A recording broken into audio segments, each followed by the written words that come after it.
Hello guys, welcome back to మన serial. ఇక last ఎపిసోడ్లో ఏం జరిగిందో గుర్తే ఉంటుంది. ఇక ఈరోజు ఎపిసోడ్ని పాల గ్లాస్తో మొదలెట్టాడు డైరెక్టర్. అక్షయ్కి పాలు తీసుకొచ్చి టేబుల్ మీద పెడుతుంది అవని. ఇంతలో కావాలని అవనిని రెచ్చగొడతాడు అక్షయ్. ఏంటి, ఎవరికో కాల్ చేసి పొద్దున్నే రమ్మంటున్నావు? నీ తమ్ముడిని నిర్దోషిగా నిరూపించుకోవడానికి తాపత్రయమా? నీ తమ్ముడు ఏమైనా చిన్న కేసులు ఇరుక్కున్నాడా? బ్రోతల కేసులో అరెస్ట్ అయ్యాడు. పోలీసులకి మీ తమ్ముడు లాంటి వాళ్ళని అరెస్ట్ చేయడం తప్ప వేరే పనేమీ లేదనుకుంటున్నావా?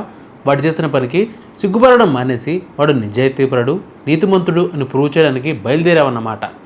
అలాంటి తిరిగిపోతుని చెప్పు తెగేలా కొట్టడం మానేసి వాడిని సపోర్ట్ చేస్తున్నావంటే నిన్ను ఏమనాలో నాకు అర్థం కావడం లేదు. నీకు వాడు తమ్ముడైనంత మాత్రాన వాడు ఏం చేసినా సపోర్ట్ చేస్తావా? నా చెల్లెలు ఇలాంటి గాలి వెధవను ప్రేమించినందుకు నేను సిగ్గుతో చచ్చిపోతున్నాను అంటూ అక్షయ్ రెచ్చిపోతాడు. నా తమ్ముడు గురించి మాట్లాడడం అయిపోయిందా? మీకేమైనా మత్తుమందు తీసుకునే అలవాటు ఉందా? చెప్పండి, మీకు ఆ అలవాటు ఉందా అని ఎవరిని ప్రశ్నిస్తుంది. ఏయ్, నేను నీ కంటికి ఎలా కనిపిస్తున్నాను? నేను నీ తమ్ముడు లాంటి వాడిని అనుకుంటున్నావా అంటూ అక్షయ్ ఫైర్ అవుతాడు. నా తమ్ముడు చేసింది మీరు చేసిన దానికన్నా పెద్దదేమీ కాదు కదా అని ఎవరిని అంటుంది. ఏయ్, నీ తమ్ముడిని నాతో పోలుస్తావంటే? నేను అరెస్ట్ అయ్యి 2 కేసుల్లో నిర్దోషిని ప్రూవ్ అయింది కాబట్టే పోలీసులు ఆ కేసులను కొట్టేశారు. ఆ విషయం మర్చిపోయావా నువ్వు అని అక్షయ్ అడుగుతాడు. మర్చిపోలేదు, గుర్తుంది. అప్పుడు మీరు అరెస్ట్ అయిన 2 సందర్భాల్లో కూడా మీరు ఏ తప్పు చేయలేదని ప్రూవ్ చేసింది నేనే అన్న విషయం మీకు గుర్తులేదా? అది మర్చిపోయారా మీరు? కళ్ళతో చూసేవి, చెవులతో వినేవి అన్నీ నిజాలు కాదండి. అందుకే మిమ్మల్ని నేను నిర్దోషిగా నిరూపించగలిగాను. ఇప్పుడు నా తమ్ముడి విషయంలో కూడా అదే చేయబోతున్నాను. నేను మీకు చేస్తే రైట్, నా తమ్ముడి విషయంలో చేస్తే రాంగా? అప్పుడు మీకు భార్యగా నా భర్త కోసం చేశాను, ఇప్పుడు ఒక అక్కగా నా తమ్ముడు కోసం చేస్తున్నాను. తప్పేంటి? నా భర్త నా తమ్ముడు కోసం మాత్రమే కాదు, నా కుటుంబం, నా వాళ్ళు అనుకున్న వాళ్ళ కోసం ఏమైనా చేస్తాను, ఎక్కడి వరకైనా వెళ్తాను. అది గుర్తుపెట్టుకోండి. నేను చేయని తప్పుల్ని చేశాననుకుంటున్న మీరు నేను చేసిన మంచిని, పెంచిన ప్రేమని, కుటుంబం కోసం చేసిన త్యాగాన్ని కూడా గుర్తుపెట్టుకోవడం మాత్రం మర్చిపోయారు. నా తమ్ముడు గురించి ఆలోచిస్తున్న మీరు నేను చేసిన వాటి గురించి ఆలోచించి ఉంటే బాగుండేది. వాటి గురించి ఎందుకు మాట్లాడట్లేదు మీరు? అప్పుడు మీరు నిర్దోషిని అని ఎలా అయితే నిరూపించానో ఇప్పుడు కూడా నా తమ్ముడు కూడా నిర్దోషిని నిరూపిస్తానని అవని సవాల్ చేస్తుంది. ఆ మాటకి అక్షయ్ బిత్తరపోతాడు. మరోవైపు పల్లవి ఒంటరిగా ఆలోచిస్తూ ఉంటుంది. ఆ భరత్ గారిని బ్యాట్ చేశాను, అయినా వాడు నిప్పు తోటకర పప్పు అని అవని అంటుంది. పైగా వాడు తప్పు చేయలేదని నిరూపిస్తానంటుంది. అది తక్కువైందేమీ కాదు, చేసినా చేస్తుంది. అలా జరిగేలోపే మనం చేయాల్సింది మనం చేయాలి అనుకుంటుంది. అత్తయ్య, ఆ భరత్ నోటితో చెప్పలేని కేసులో అరెస్ట్ అయినా కూడా ప్రణతి వాడిని పెళ్లి చేసుకోనని చెప్పడం లేదు. అవని ముఖంలోనూ మార్పు లేదు. ఆ భరత్ గాడు అలాంటి పని చేసినందుకు సిగ్గుతో తలదించుకోవాలి, కానీ ఎలాంటి ఎగ్గు లేకుండా తప్పు చేసిన వాడిని ఏమీ అనకుండా తన తమ్ముడు తప్పు చేయలేదని నిరూపిస్తానని ఛాలెంజ్ చేస్తానని అంటుంది. వాడు ఎలాంటి వాడో తెలిసాక కూడా మీరు ఇలా చేతులు కట్టుకుని సైలెంట్గా కూర్చుంటే అవని వాళ్ళిద్దరికీ పెళ్లి చేసేసి మన చేతులు అక్షంతలు పెట్టేసి ఆశీర్వదించమని చెబుతుంది. మీరేమీ చేయకుండా ఉంటే జరిగేది అదే. అప్పుడు మీరు ఏడ్చినా లాభం లేదు. మీ కూతురి జీవితం నాశనం అయిపోయిందని గుండెలు బాదుకున్నా ఏమీ లాభం ఉండదు. అలా జరగకుండా ఉండాలి అంటే అవనికి, మావయ్య గారికి తెలియకుండా మీరు వెంటనే ప్రణతి పెళ్లి జరిపించేయాలి. మా డాడీ, నేను పెళ్లివారితో అలానే పంతులు గారితో కూడా మాట్లాడాం. రేపటి నుంచి మంచి ముహూర్తం ఉందని చెప్పారు. రేపు గుడిలో ప్రణతి పెళ్లి చేసేద్దాం అని పల్లవి అంటుంది. రేపా అని పార్వతి భయపడుతుంది. అవునత్తయ్య, అవును, అవని తమ్ముడు పెద్ద తిరుగుబోతని మనందరికీ తెలిసిపోయింది కాబట్టి కనుక ప్రణతి మనసు మారకముందే అవని వాళ్ళిద్దరికీ పెళ్లి చేయాలనుకుంటుంది.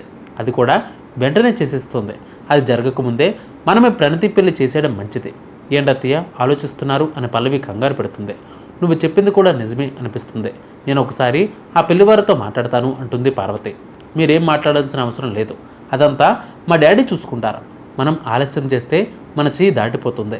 మీరు అవని ముందు ఓడిపోకూడదన్నా మనం వెంటనే ప్రణతి పెళ్లి చేసేయాలి అత్తయ్య అని పల్లవి అనేసరికి సరే అంటుంది పార్వతి.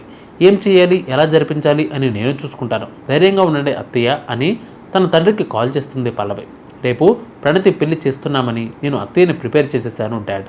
ఇక్కడ అత్తయ్యని మోటివేట్ చేశాను. మీరు పెళ్లి వాళ్ళ సంగతి చూసుకోండి అంటుంది.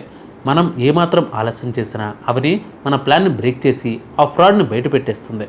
అందుకే వాళ్ళందరినీ నేను సెట్ చేసి పెట్టాను అని చక్రధర్ అంటాడు.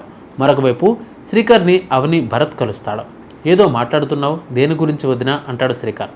భరత్ తప్పు చేయలేదని ప్రూవ్ చేయకపోతే వాడికి అది ఎన్నో రకాలుగా మైనస్ అవుతుంది శ్రీకర్ అంటుంది. నిజంగా నాకేమీ తెలియదు, నా ఫ్రెండే నన్ను ఇలా బుక్ చేశాడు అని భరత్ అంటాడు. మనం వాడిని పట్టుకుంటే నిజం వాడి చేత చెప్పించవచ్చు అని శ్రీకర్ సలహా ఇస్తాడు. వాడి నెంబర్కి ఎన్నిసార్లు చేసినా ఫోన్ లిఫ్ట్ చేయట్లేదు శ్రీకర్. భరత్తో పాటు ఆ రోజు ఉన్న అమ్మాయి ఎవరో తెలుసుకుంటే మనకి హెల్ప్ అవుతుందేమో అని అవని ఐడియా ఇస్తుంది. అంటే కేసు ఫైల్ చేసేటప్పుడు ఎఫ్ఐఆర్లో అరెస్ట్ చేసిన వాళ్ళ డీటెయిల్స్ నోట్ చేస్తారు. ఎస్ఐ నాకు తెలుసు, అడిగితే చెప్తాడు, వెళ్దాం పదా వదిన అని బయలుదేరతారు.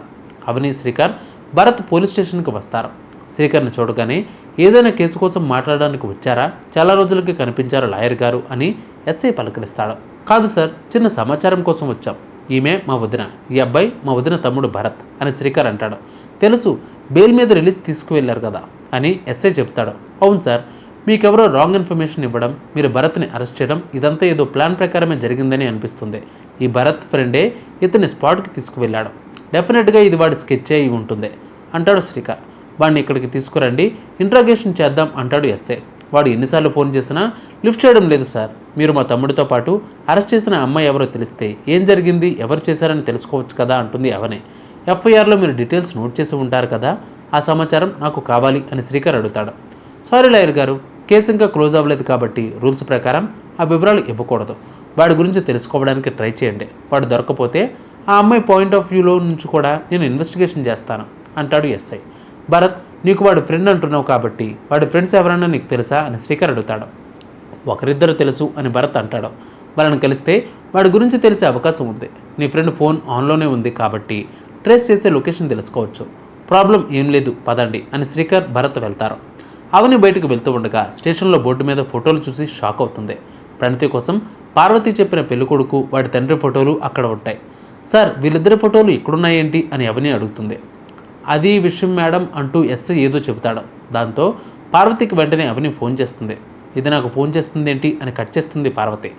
అత్తయ్య ఫోన్ కట్ చేశారేంటి అని మళ్ళీ చేస్తుంది అవని. దీని మొండితనం కాకపోతే కట్ చేసినా కూడా మళ్ళీ మళ్ళీ చేస్తూనే ఉంది అని పార్వతి విసుక్కుంటుంది.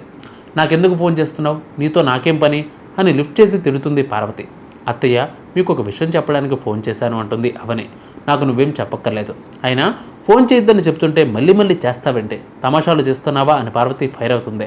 అత్తయ్య, మీకు ఒక ముఖ్యమైన విషయం చెప్పాలి, దయచేసి నేను చెప్పేది వినండి, వినకపోతే చాలా పెద్ద నష్టం జరుగుతుంది. మీకు ఒక నిజం తెలియాలి. అత్తయ్య, నేను చెప్తే మీరు నమ్మరు, ఎవరు చెప్తే మీరు నమ్ముతారో వాళ్ళ చేతే చెప్పిస్తాను, అర్జెంటుగా మీరు నేను చెప్పిన చోటుకి రండి అని అవని చెబుతుంది. ఏంటి, నాటకాలుగా ఉందా నీకు, నువ్వు చెప్పిన చోటుకి నేనెందుకు వస్తాను అని పార్వతి అంటుంది. అత్తయ్య, ఇది నా స్వార్థం కోసం చేస్తున్నది కాదు, ప్రణతి మంచు కోసం చేస్తున్నది అంటుంది అవని. అయినా ఇంకా నీ బుద్ధి మారలేదన్నమాట. నీ తమ్ముడు తప్పేం లేదని నిరూపిస్తానని ఛాలెంజ్ చేసావు కాబట్టి ఆ విషయం గురించే నన్ను రమ్మంటున్నావని నాకు అర్థమైంది. మీ తమ్ముడు గురించి నేను తెలుసుకున్నది చాలు, కొత్తగా తెలుసుకోవడానికి ఏమీ లేదు అని పార్వతి అంటుంది. అత్తయ్య, ఒక్క నిమిషం నా మాట వినండి అని అవని అంటుంది. ఏంటి నీ మొండితనం, పిచ్చి పిచ్చి వేషాలు వేస్తున్నావా, ఇంకొకసారి నాకు ఫోన్ చేస్తే నువ్వు ఉన్న చోటుకి వచ్చి చెంప పగలగొడతాను, జాగ్రత్త అని పార్వతి రేజ్ అవుతుంది. మీకు నా మీద కోపం ఉంటే తిట్టండి, కొట్టండి, కానీ ఒక్కసారి నా మాట వినండి అత్తయ్య. నా మాట విని ఇక్కడికి రండి. నేను చెప్పాలనుకుంటున్నది మీకోసమో మన కోసమో కాదు అత్తయ్య, మన ప్రణతి కోసం. నేను చెప్పేది వినకపోతే మీరే మీ కూతురి జీవితాన్ని నాశనం చేసిన వాళ్ళు అవుతారు. అవని ప్రాధేయపడుతుంది. ఇక్కడతో నేటి ఎపిసోడ్ ముగుస్తుంది. నెక్స్ట్ ఎపిసోడ్లో మళ్ళీ కలుద్దాం. అంతవరకు కీప్ వాచింగ్ మన సీరియల్.